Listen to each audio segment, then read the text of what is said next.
are listening to the Worldwide Freedom Radio Network with studios in Eagar, Arizona, broadcasting on satellite GE1, transponder 7.56 audio, and over 700 FM stations across the nation and around the world.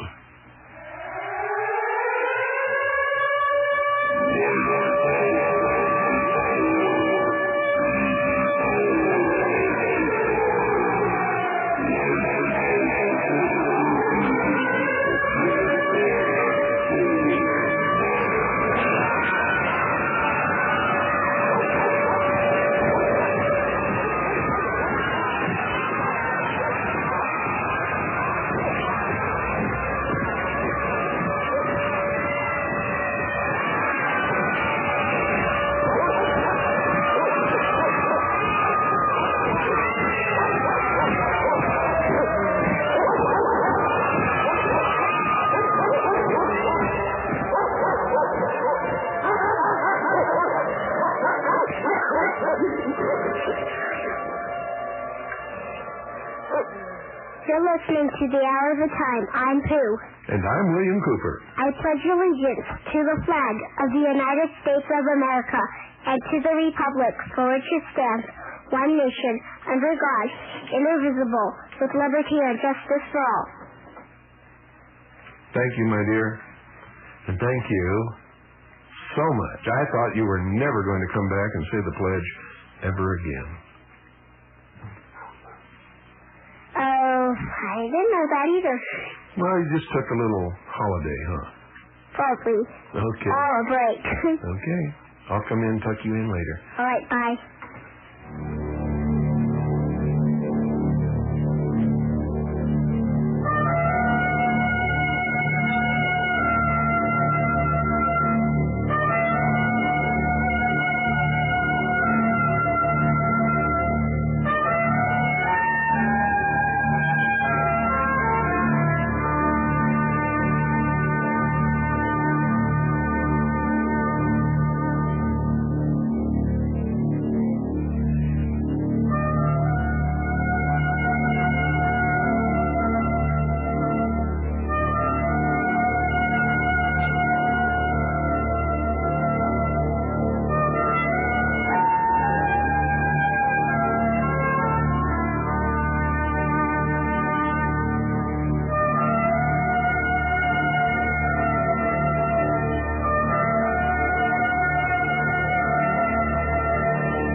Ladies and gentlemen, tonight is another first for the Hour of the Time.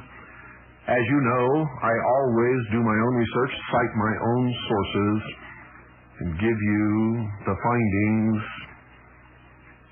therefrom. I've only deviated from that twice in the history of the Hour of the Time, once for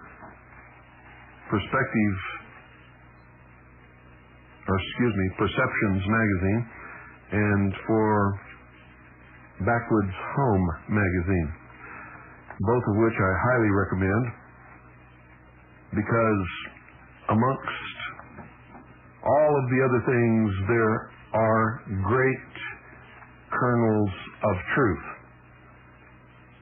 and methods of becoming self-sufficient and understanding those with whom you normally do not associate. I think that's important because part of the tactic of the enemy is to divide and conquer. So where you look around and you see your neighbor as your enemy because you have been taught to believe that way, or television tells you that, or something happens that you read that you are not supposed to associate with that kind of person. Usually when you break through all of those boundaries, artificial boundaries, if you will, you'll find that they're just people like you trying to make a living like everybody else. And that these barriers and these animosities and these problems are built intentionally to divide us in order to conquer us. Tonight I'm going to read an article to you from Relevance magazine. It's one of my favorites, and I think the introduction that I gave to tonight's broadcast should tell you how important that is. Philip O'Halloran, who is the editor of Relevance magazine, is a personal friend of mine. In my recent trip to the state of Michigan for my speaking engagement, I had an opportunity to sit down and have dinner with Philip and Connie and many other people from Michigan who are important people, who are patriots, who care about this country, who care about God, and who are fighting to prevent the loss of freedom for all peoples, no matter race, religion, or place of ancestral origin. So I'm going to read you this article from Relevance magazine tonight. And I'm going to tell you how to subscribe to this magazine right now. You can call 1-800-626-8944. That's 1-800-626-8944. Once again, 1-800-626-8944. A year subscription is $110, ladies and gentlemen. Now, the very best publication that you can subscribe to in this world is Veritas newspaper, a full-size newspaper. And a lot of the articles that are written in Relevance appear previously as headline articles in Veritas newspaper. Not word for word, not written by the same people, and not researched by the same people. So it's not exactly the same article. But you always get it first from Veritas. Now, whether you get it first, second, third, fourth, or fifth, Relevance magazine is one of the best places to get any information that you can get because the research is impeccable. The writing is excellent. And as you hear tonight, it's going to hold you on the edge of your seat. And you're going to begin to understand through this article some of the things that have been happening. And we're going to stick with Relevance magazine for this week. And if I don't finish with this article tonight, I will continue tomorrow night. On Friday, April 26th, agents of the Bureau of Alcohol, Tobacco, and Firearms arrested the leader of the Georgia Republic Militia and an associate on the charge of conspiring, quote, to possess unregistered explosive devices, or more specifically, pipe bombs. Naturally, the disturbing news was splashed across the nation and even made international headlines. When CBS News claimed, and listen very closely, ladies and gentlemen, that the militiamen had plotted to use the bombs in a terrorist act aimed at the upcoming Olympics in Atlanta. In a May 6th preliminary hearing held in Macon, Georgia, the two defendants, Robert E. Starr III and William J. McCraney, were brought before U.S. Magistrate Richard L. Hodge. At this hearing, Starr's attorney, Dr. Nancy Lord, argued that BATF confidential informants who had infiltrated the small militia group had actually planted the bomb-making material themselves. This was broken as a headline story in Veritas magazine some months ago. In fact, within 2 or 3 weeks of the arrest of McCraney and Starr. The government's case is built on the premise that Starr and McCraney had conspired to build pipe bombs, and they presented as evidence the fact that they had discovered, quote, bomb-making materials, end quote, buried in 2 locations in Crawford County, one where McCraney lives and another on land owned by Starr. According to militia members who have signed sworn affidavits, 2 men reputed to be the government's informants had discussed building the pipe bombs for home defense.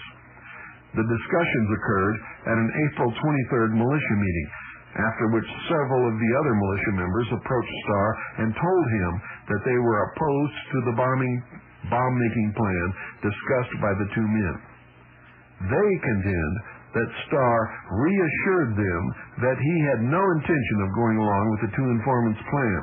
As for McCraney, the Macon, Georgia Telegraph of May 7th exposed a critical government admission revealed during the preliminary hearing. Pay very close attention, ladies and gentlemen.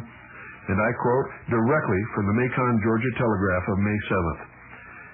Quote, Agent Stephen W. Gillis of the Bureau of Alcohol, Tobacco, and Firearms also acknowledged that Starr's co-defendant, William James Jimmy McCraney, had said, quote, I don't want to know anything about it, end quote, and walked away when the government's informant was talking about building bombs, end quote. Note, ladies and gentlemen, that the government informant was talking about building bombs, not Starr and not McCraney, which supports the defense's charge of entrapment. In fact, Starr's attorney, Nancy Lord, goes one step further. Lord, who was the 1992 Libertarian Party candidate for vice president, charged, quote, this is beyond entrapment. It is manufactured evidence. The materials were put on Mr. Starr's property without his knowledge. The whole evidence upon which this case was based was fraudulent, end quote. The revealing Macon Telegraph article continued, quote, a federal agent testified Monday that Starr was not present when alleged pipe bomb components were buried on his property, and the agent admitted that he did not know for sure whether Robert Edward Starr III was aware the materials were there, end quote. The Telegraph added that Dr. Lord accused the ATF's confidential informants of being sent in to infiltrate and set up the militia group.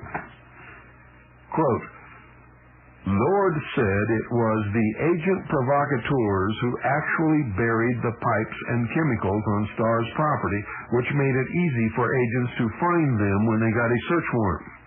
She said, and I quote, you went right to it. You didn't have to search the whole 16 acres, did you? End quote, Lord asked. FBI agent Gillis conceded agents did not. They went exactly right to the specific spot. Lord had maintained that there is no conspiracy when all the participants but one are government agents, according to the Telegraph's Audrey Posta. Quote, Gillis had just testified that someone other than the government's informants had shown up to McCraney's place the day the materials were to be moved to Starr's property, which would have met the legal definition of a conspiracy. When Lord asked Gillis whether this other militia member actually participated in moving the materials, prosecutor Sharon Ratley objected, again citing the need to protect identities. The truth is, ladies and gentlemen, the truth is that there was no militia member. All of these materials were moved and buried at the specific sites by agents provocateurs of the United States government being paid to do so. If they had failed in doing so, they would not have been paid.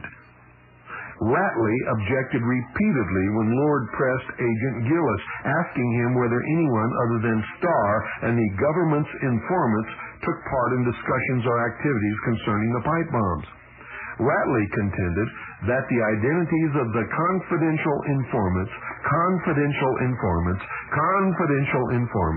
would then be revealed, to which Lord countered, with all due respect, the identity has been revealed. The judge finally instructed Gillis to answer the question of whether this other militia member had actually participated. The alcohol, tobacco, and firearms agent admitted, quote, I don't know what the other individual did, end quote. In fact, Gillis's evidence was based on an ambiguous tape recording. Quote, the agent acknowledged that he had no way of knowing from the informant's tape recording whether the group was talking about bombs or survival gear when members talked about needing supplies, end quote. Nevertheless, federal agent Stephen Gillis appears content to help send two men to jail for many years on these disgracefully flimsy and quite probably manufactured charges. Ohio militia leader J.J. Johnson, who attended the trial and testified as a character witness for Starr, cited the following additional holes in the government's case as they were revealed by cross-examination of Agent Gillis. 1. Bob Starr did not want bomb-making materials on his property and did not have possession of any bomb-making materials. 2. There never were any completed pipe bombs, and the bomb-making factory alluded to in media reports consisted of two small sandwich bags of legally obtainable chemicals such as sodium perchlorate powder, aluminum, and a clumpy white mixture not yet analyzed. After 10 days, this is number 3, after 10 days, the chemicals found on Starr's property still had not been analyzed by any scientific laboratory.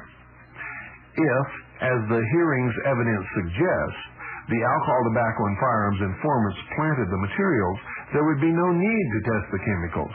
They would already know what they were. 4. Government informants planted the evidence, the bomb-making material on Starr's property, and it has not yet been ascertained through chemical analysis that any of these chemicals, when put together, would actually make any bomb. How about that? Number 5, McCraney was not at the meeting to discuss bomb making and wanted nothing to do with making bombs. In fact, observers we interviewed had no idea why the man was even being held. As Johnson's wife, Helen, asked, quote, "Has it occurred to anyone that the wrong guys are in jail?" End quote.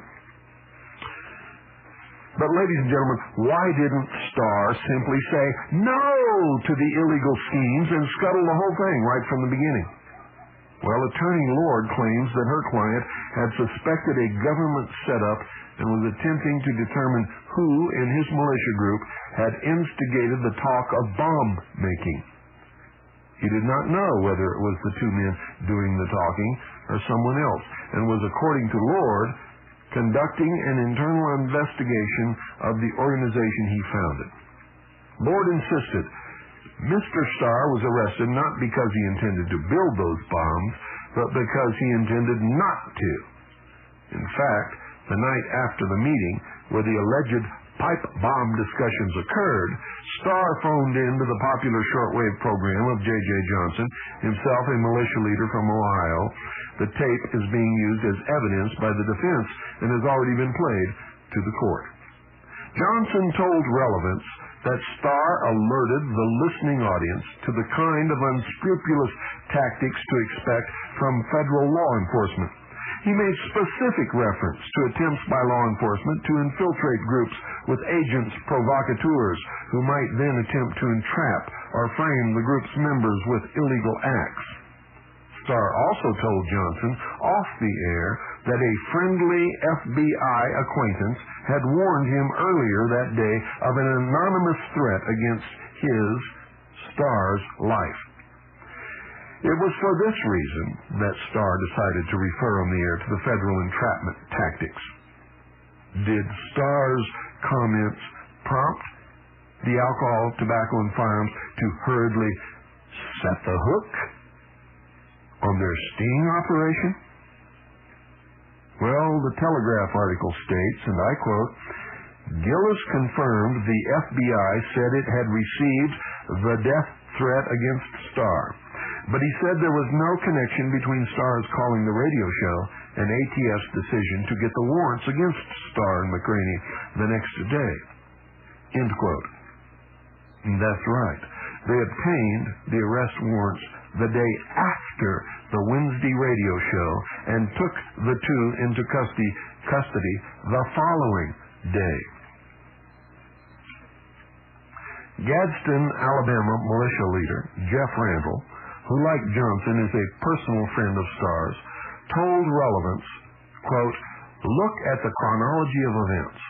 The ATF admitted that they would have had a better case if they had waited until the components were assembled," end quote. That would have been on the Saturday when the alleged bomb-making session was to take place at Starr's property. Randall believes that the only reason the men were arrested earlier, before they had any hard evidence, is that Starr's shortwave show tipped off the feds that he was on to their entrapment scheme. Randall added, quote, ATF admitted that the pipes had not even been fingerprinted and that the chemical was not tested to see if it would even explode, end quote, and therefore how can they be charged with possessing unregistered explosive material? What is going on, ladies and gentlemen? This is not standard FBI or even basic police technique. This is a frame-up. Again, you see, there would be no reason to take fingerprints or test the chemicals to see if they would explode if the agents knew that their informants alone had planted the evidence. Jeff Randall, who has been gathering information on Starr's behalf, disclosed that the defense has lined up numerous witnesses who will testify that, quote, the only ones involved in the bomb-making talk or activity were the Bureau of Alcohol, Tobacco, and Firearms informants, end quote. Randall and Johnson also revealed that the defense has obtained a copy of internal documents from the ATF showing that the confidential informants were paid to infiltrate the group. It has recently been revealed that they were paid $50,000.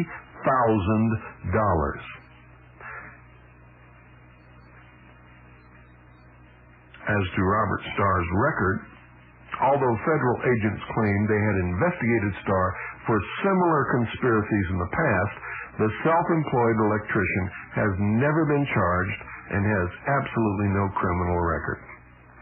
As to his character, Randall noted, quote, I know he's totally innocent. I wouldn't be hanging my butt on the line for somebody who was planning to make bombs. I don't support terrorists, end quote. And neither does any other legitimate militia in this country. The Macon Telegraph quoted his former office manager, Linda King, as saying, quote, I don't believe there's a mean bone in his body, end quote. Over 75 militia members and local supporters packed the courthouse for the preliminary hearing and found twice as many law enforcement officers waiting for them. What did they think they were going to do? Among their activities, quote, local, state, and federal officers snapped pictures as militia supporters quietly gathered in small groups under shade trees, end quote. Notably, the militia members snapped right back with cameras of their own, and well they should. A few weeks prior, ladies and gentlemen, to the incident, the Georgian had told Randall that he was conducting an investigation into his militia and that he wanted to meet with him to discuss at a later date. Other members of Starr's group have told Randall that the two purported government informants were the only ones who ever discussed the illegal acts. But isn't it outrageous to suggest, and I know many of you are thinking this, isn't it outrageous, insulting to suggest that federal agents would do something so despicable as to plant evidence on innocent people in an attempt to put them behind bars for many, many years? Actually, they've done it all before, ladies and gentlemen, and worse. In 1990, Ward Churchill and Jim Vander Wall wrote the COINTELPRO papers, documents from the FBI's secret wars against dissent in the United States. The name, the term, COINTELPRO, pronounced COINTELPRO, is a contraction of counterintelligence program, which was, and likely still is, official denials, notwithstanding a domestic anti-dissent operation which apparently targets any group at all, or groups that deviate too far from the establishment's game plan for America, which is to march directly into the New World Order, the New World totalitarian socialist state without a whimper. Remember, peace is defined by Lenin as the absence of opposition to socialism. The book used numerous references, including the huge spate of documents released during a brief congressional crackdown on our secret police agencies and others obtained under the Freedom of Information Act to chronicle federal law enforcement abuses during the 60s and 70s. The book printed one quote from Goldstein's Political Repression in Modern America, which has particular relevance to the Georgia case. And I quote directly from the book. Probably the most well-known agent provocateur was Thomas Tongyai, known as Tommy the Traveler. Tongyai, who was paid by both the FBI and local police, spent over 2 years traveling among colleges in western New York State, urging students to kill police, make bombs, and blow up buildings.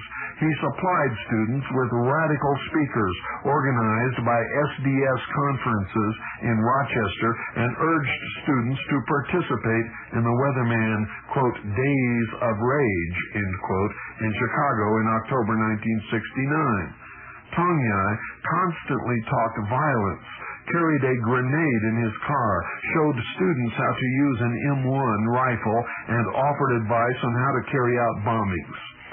These are from pages 474 to 475, emphasis in original from the congressional investigation on COINTELPRO. Tommy the FBI provocateur did the talking. The gullible student radicals did the listening and the dirty work. From the report again, quote, after some students at Hobart College apparently took his advice and bombed the Hobart ROTC building and Tongyai's cover was exposed, the local sheriff commented, quote, there's a lot of difference between showing how to build a bomb and building one, end quote. As a result of Tongyai's activities on the Hobart campus, 9 students and faculty faced criminal charges, but Tongyai was cleared by a local grand jury and went on to become a policeman in Pennsylvania. See for reference, The Agent Provocateur as Folk Hero by Frank Donner, and The Issue of Civil Liberties dated September 1971. Political repression in modern America relates yet another of the numerous cases of FBI informants creating crimes from scratch.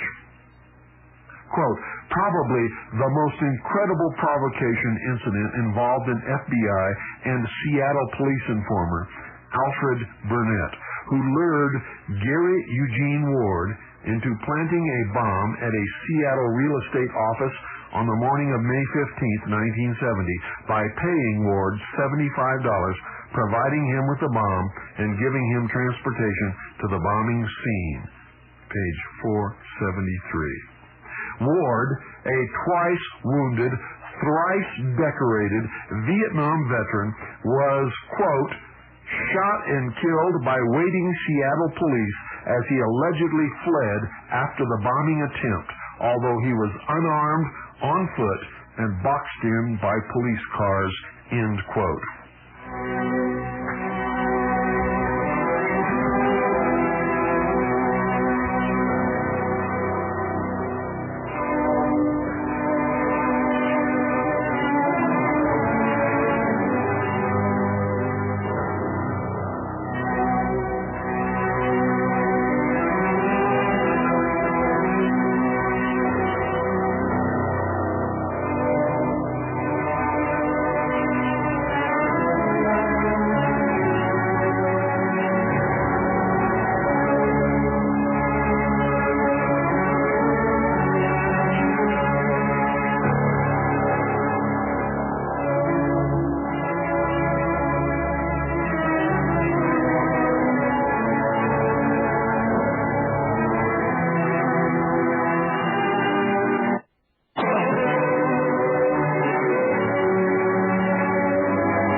Ladies and gentlemen, the Hour of the Time is brought to you by Swiss America Trading.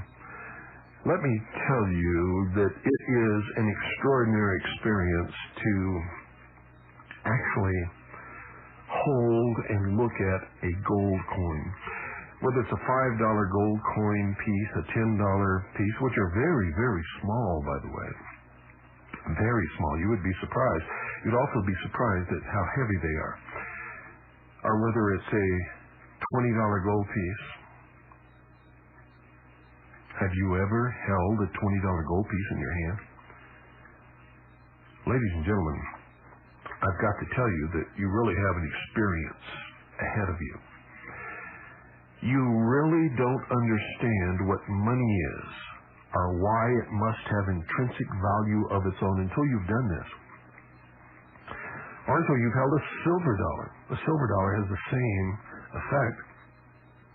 It's not as heavy, it's not as impressive, but nevertheless, it has weight.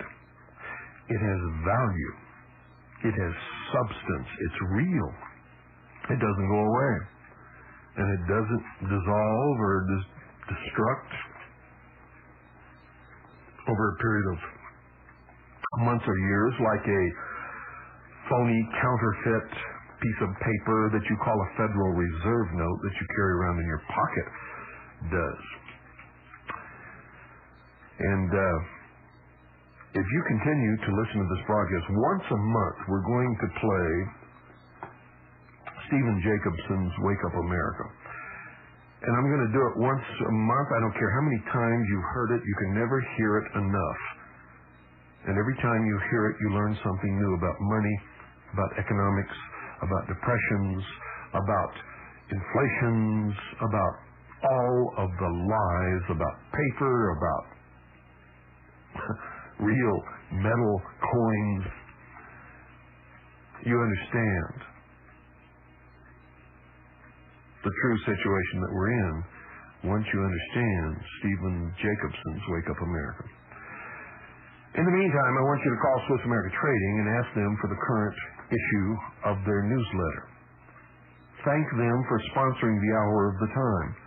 Thank them for sponsoring the hour before the Hour of the Time. And, of course, the hour after the Hour of the Time, which is Quest for Help with Michael Cottingham. And Friday Night Live with Gary Bourgeois and Dean. And coming up very shortly, and I'll preview it tomorrow night, will be a new broadcast that we will be airing every Saturday night for 2 hours. And we'll be expanding our broadcasting all the time, ladies and gentlemen. It is important that you listen to each and every broadcast that's aired on the Worldwide Freedom Radio Network. It is important that you thank Swiss America Trading for sponsoring the Worldwide Freedom Radio Network and all of its programming, and especially for sponsoring the Hour of the Time and William Cooper for the last going on 5 years now. Through hell or high water, they've been there. When the enemy burned WWCR to the ground to prevent me from broadcasting the truth from Waco, Texas, while those poor people in that church known as the Branch Davidian were being literally massacred, Swiss America Trading never, ever failed in their obligations to this broadcast. 1-800-289-2646. And while you're at it, ask them how you can get your hands on some real money. And don't be afraid to discuss how much money you can afford to spend. Whether you purchase one silver dollar or one $20 gold piece, it doesn't matter. It is a step toward the preservation of the assets that you've worked all your life to obtain. You don't want to lose them. Because if the stock market goes down the tubes, if all of a sudden the paper money is discovered to be the fraud that it is, and absolutely runs away with inflation. If you have real money, gold or silver coin, you will be protected as those throughout history have been protected by the ownership of precious metals in coinage form. 1-800-289-2646 or 1-800-BUY-COIN. Do it now. You'll be so glad that you did. It's 1-800-289-2646.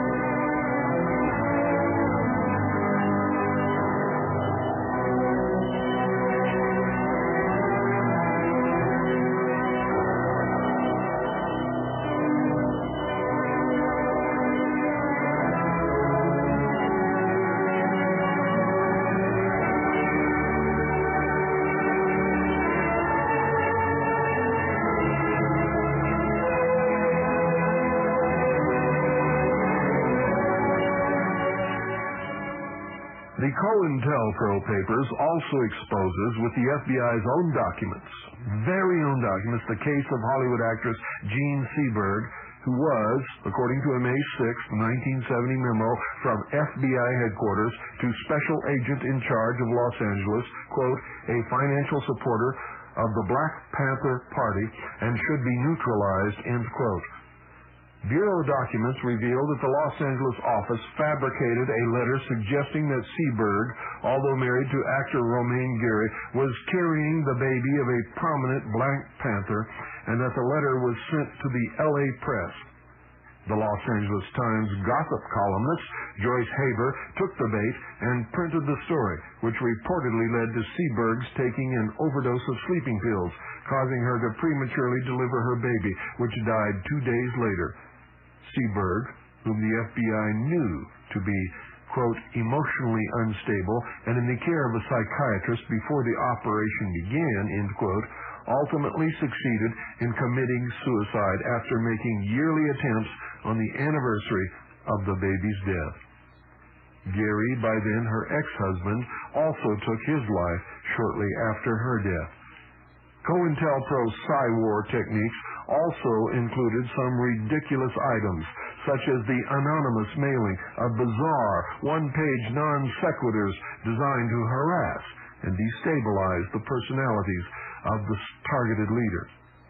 For instance, one New Left figure received a letter which depicted a crude sketch of a beetle with the words, quote, beware the Siberian beetle, end quote. A cartoon directed at a member of the Black Panthers suggested that he was next on a hit list, shown being crossed off by a government thug. And you bought the story, ladies and gentlemen, that when we called the BATF jack-booted Nazi thugs, that somehow we were the ones who were wrong. The COINTELPRO papers is written by apparent leftists and studiously fails to expose the simultaneous COINTELPRO targeting of the right wing, or the supposed right wing, what they call the right wing, which has escalated in the last 5 years. An illustrated example is from the early 70s when a segregationist named Byron De La Beckwith, having been acquitted of the murder of black civil rights leader Medgar Evers, was targeted by the FBI for a ruthless frame-up. He was arrested while driving down the highway after the FBI had planted a ticking bomb in the back seat of his car. It was alleged that he was on his way to kill A.I. Botnick, a prominent Jewish anti-defamation league leader. Even though witnesses said he had pulled off the road and slept for 2 hours just prior to his being arrested. The alleged ticking time bomb in the back seat apparently didn't cause insomnia.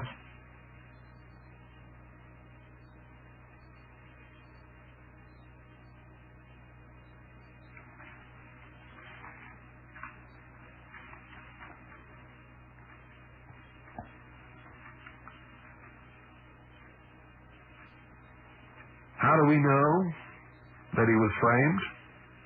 Well, ladies and gentlemen, last year, Bill Stringer, and I broke this story on the Hour of the Time. I read his transcript verbatim, first time anywhere. It was a scoop on the world. He was a terminally ill FBI agent, an agent of the Federal Bureau of Investigation, came forward. He admitted that his boss and an associate had framed de la Beckwith by planting the explosives in his car. I had obtained a copy of Stringer's October 18, 1995 sworn deposition before Judge W.O. Dillard of the 5th Chancery Court District of the state of Mississippi, in which he states that in 1973 in Jackson, Mississippi, quote, I was summoned to the office of Roy K. Moore, who was at that time the special agent in charge of the Jackson Division of the FBI, end quote. He claims Moore, quote, desired for me to assist Special Agent Tommy Webb in the case by assisting Webb in getting some sticks of dynamite into the automobile of Mr. Beckwith, end quote. And I read the entire transcript of this deathbed testimony on the air, ladies and gentlemen, testimony that was in a sworn deposition before Judge W.O. Dillard of the 5th Chancery Court District of the state of Mississippi, a legal document. Stringer refused, saying, quote, I absolutely would not set up Mr. Beckwith or any other person in an illegal manner, end quote. Moore then ordered him to do it and threatened to double his workload. Moore still refused, and Agent Webb's work was reassigned to him a few months later, according to Stringer.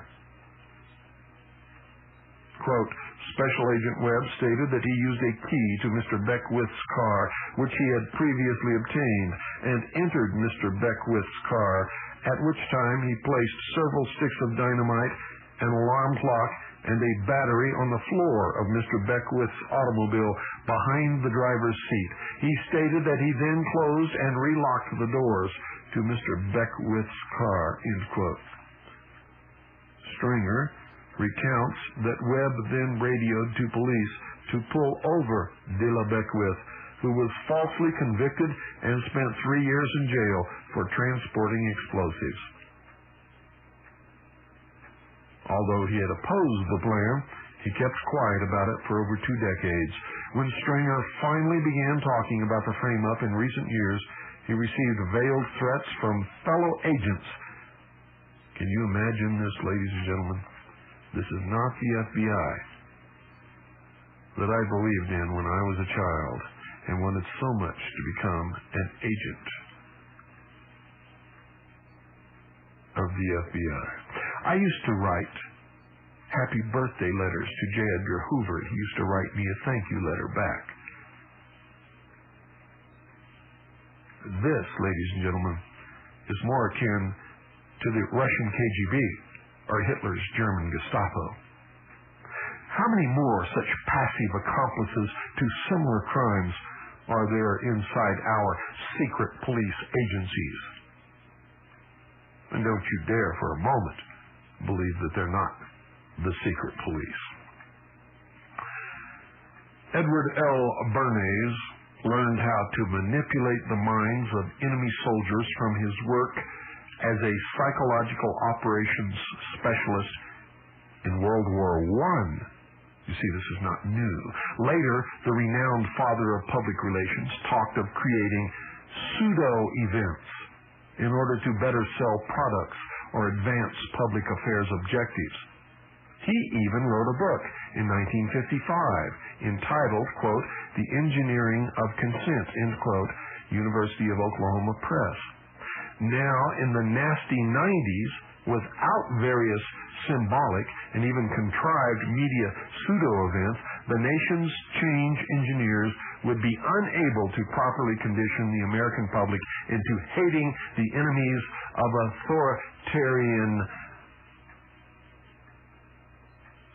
totalitarian socialism. And that is the way they are going about creating a nation-destroying world government. A nation-destroying world government. A nation-destroying world government. Consider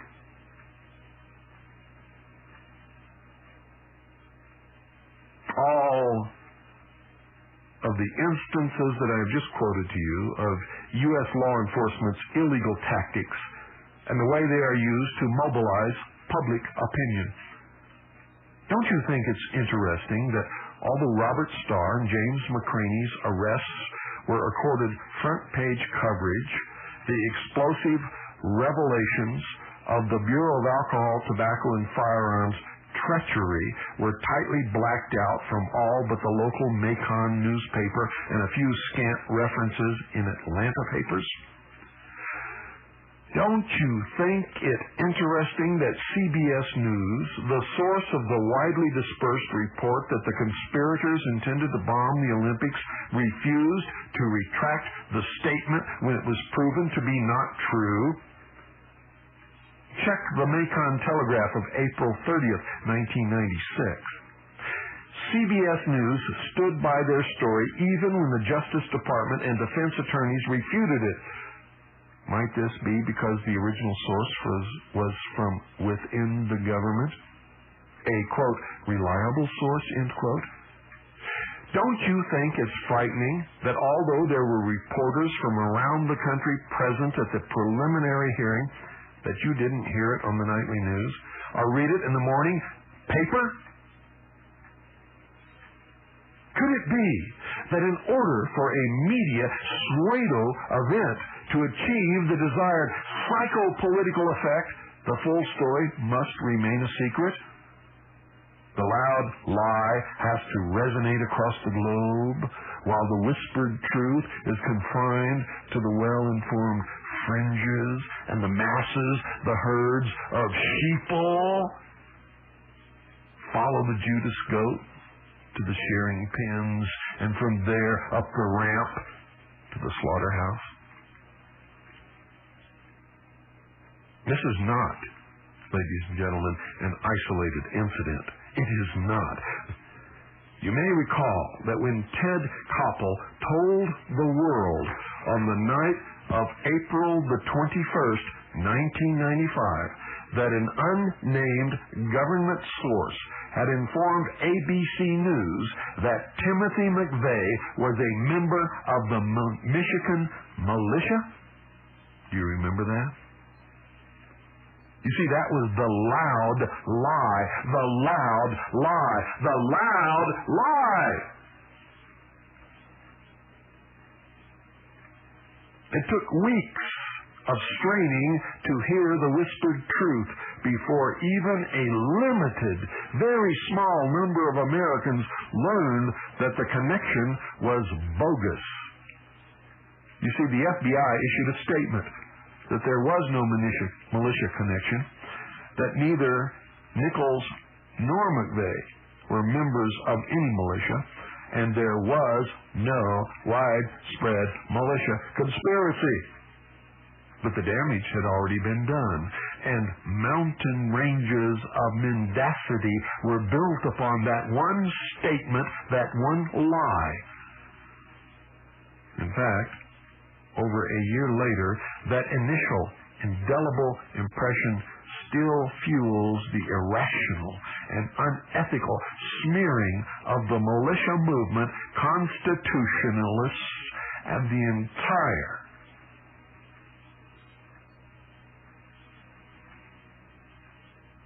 right wing.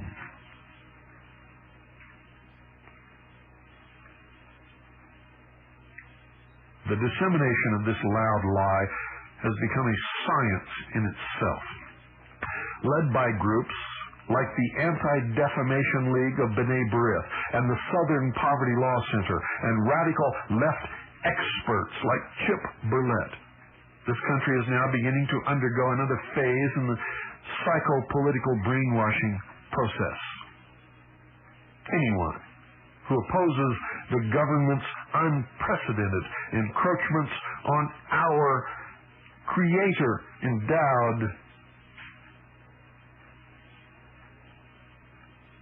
unalienable rights, or who fights blatant government corruption, such as the Vincent Foster, Meaner drug running, or Oklahoma bombing cover-ups, is automatically and mercilessly branded as an anti-government extremist. Of course, what these very slick con artists and their shills in the corporate media fail to tell the trusting public is that the targeted groups are fighting government corruption. And the only reason they can be cast as extreme is that so few of their compatriots are equal to that task.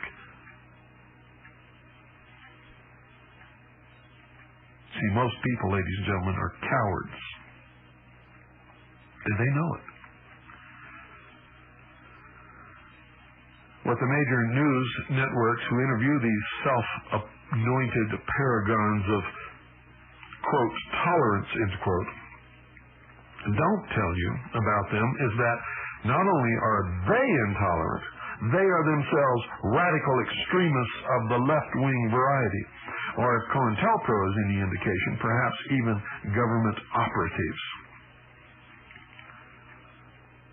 As I have related in the June-July 1995 relevance, some of the extremists were exposed by liberal archivist Laird Wilcox of the Wilcox Editorial Research Service in Olathe, Kansas.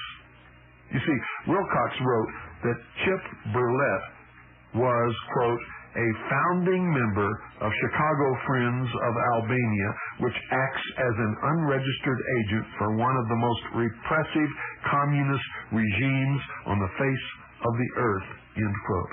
But Peter Jennings just had Mr. Burlett on ABC News, warning that right-wingers were planning to use the Internet to facilitate heinous acts of sabotage across the nation. Unfortunately, Mr. Jennings forgot to mention that Burlett once wrote for The Guardian, the hardcore Marxist-Leninist news weekly of which Wilcox wrote in a March 1989 report, and I quote, "A cursory review of its pages reveals hard, hateful, vengeful, and strident Marxist, Leninist, and pro-totalitarian content. Issue after issue rhapsodizes about the achievements of one totalitarian single-party state after another," end quote. But Chip Burlett, Peter Jennings' expert, is supposed to be fighting groups who hate. You go figure. The enigmatic Mr. Burlett should know about totalitarian police state tactics and government officials who hate. You see, he contributed a guide to the FBI documents in the above referenced book about that subject, the COINTELPRO papers.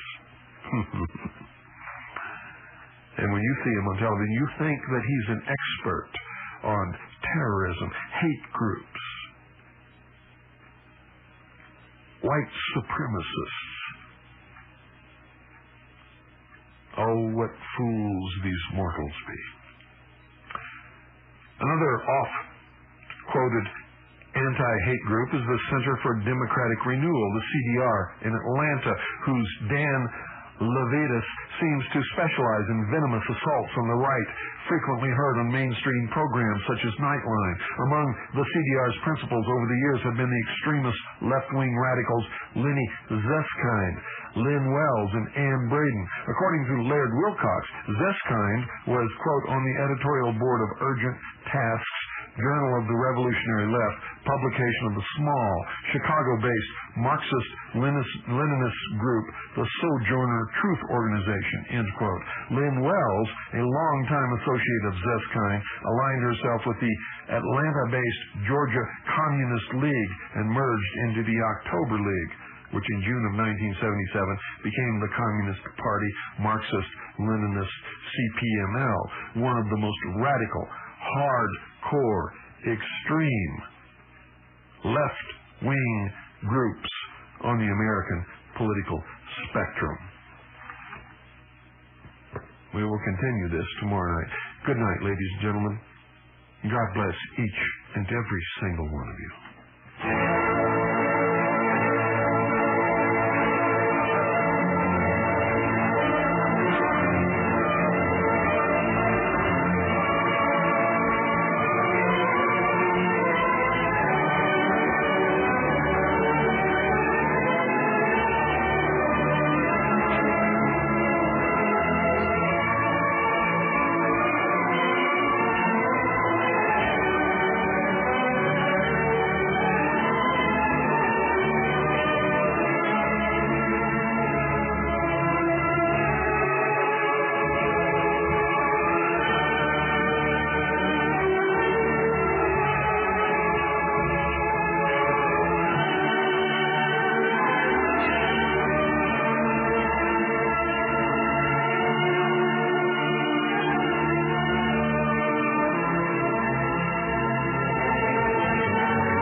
This is the Voice of Freedom.